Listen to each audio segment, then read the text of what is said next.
Hello learners of all ages, my name is Mr. Montgomery. I teach 4th and 5th grade math, and today we're going to be talking about how to divide a decimal by another decimal.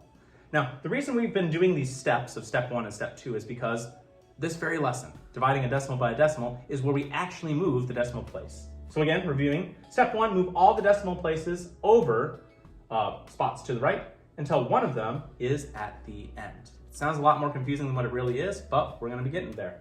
So I'm going to be moving my divisor one spot over. That means that I need to move this one spot over. Whatever I do to one side, I have to do to the other.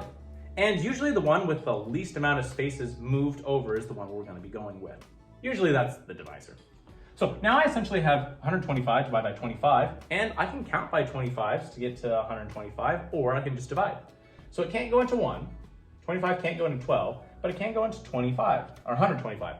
25, 50, 75, 100, 125, which is 5 times. My answer should be 5, but I'm going to check to see if my answer is correct. I originally had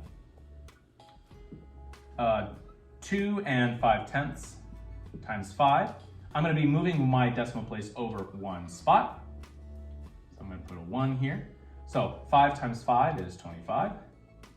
And 5 times 2 is 10, plus 2 is 12. I'm going to be moving it over one spot. I originally started with 12 and 5/10, which means that 5 is my correct answer. Let's look at another problem. I have 0 and 63 hundredths divided by 0 and 7 cents, 7/10. So I'm going to be following step number 1, moving all the decimal places until one of them is at the end. So I'll move it over one spot, and it's already at the end. So that means I'm only going to move this one spot. That means my decimal place is going to be between the 6 and the 3. I'll move it straight up in between there, and I'll divide like normal. 7 can't go into 0, but 7 can't go into 6, but 7 can go into 63, which is 9 times. But I need something in front of the decimal place for my whole number. So when we say 0 can go into 6 0 times, that's actually an acceptable answer at that point. Now I'm going to be double checking. I have 0 and 9/10 times 0 and 7/10, which is my divisor. I'm going to move each of these over 1, which means I move all the decimals over 2 places, which means I'll have to move them 2 places over to the left to double check. 9 times 7 is 63, so I not the 6 there, but the 3 there, carry the 6. And 7 times 0 is 0, plus 6 is 6. And we're going to have a 0 for place value. We're going to cross out everything for what we used, because 7 has 0 left to give. And 0 times everything on top is 0. I'm going to add those together. I have 3, 6, and 0. And I'm going to move my decimal place over 2 places, 1 and 2. And 0 and 63 hundredths is the number I started with, so 0 and 9/10 is my answer. Let's look at one last example. I have 5 and 346 thousandths divided by 99 hundredths.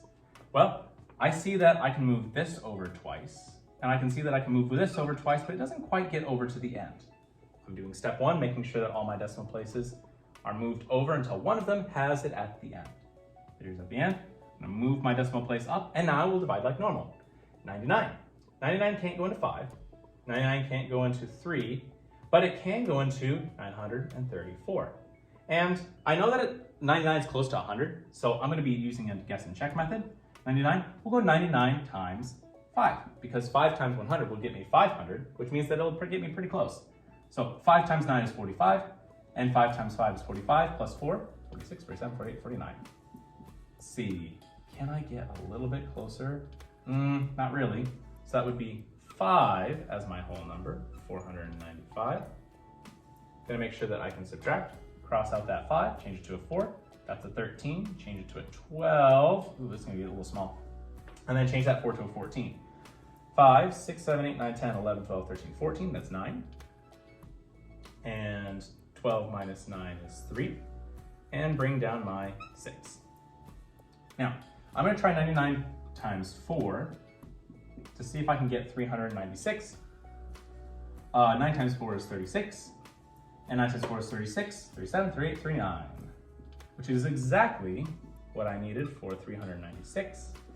Subtract, I have 0 left. Now I need to double check to see if 5 and 4/10, or actually I probably should go 99 hundredths times 5 and 4/10. Again, you don't have to have the decimal places lined up to multiply, but I do have to move them over 1, 2, and 3. Make sure that they're all at the end. So 3 places I'm going to have to move back over when I'm done multiplying. I essentially have 9 times 54, and 4 times 9 is 36. 4 times 9 is 36, 37, 38, 39. Bring down my 0, cross out everything that does not have any value anymore, and 5 times 9 is 45, and 5 times 5 is 45, plus 4, 46, 47, 48, 49.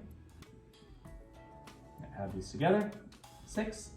9 plus 5, that is 14, and 3, so 4, so 9, 10, 11, 12, 13, and 5. And I have to move it over 3 spaces from the end. 1, 2, 3. So 9 and 346 thousandths, which is the same number that I started with my dividend, which means my quotient of 5 and 4/10 is correct. All right, my 5th grade friends. If we take a look at page 235, you'll see that we're going to be doing practice problems number 5 and number 9. The directions say complete each division. Notice how it doesn't say to check, but in our homework assignment, we're going to have to divide and check. So it'll be a good practice to check your answer like we have been doing. If you have any questions on how to divide a decimal by a decimal, please let me know when you come to class tomorrow.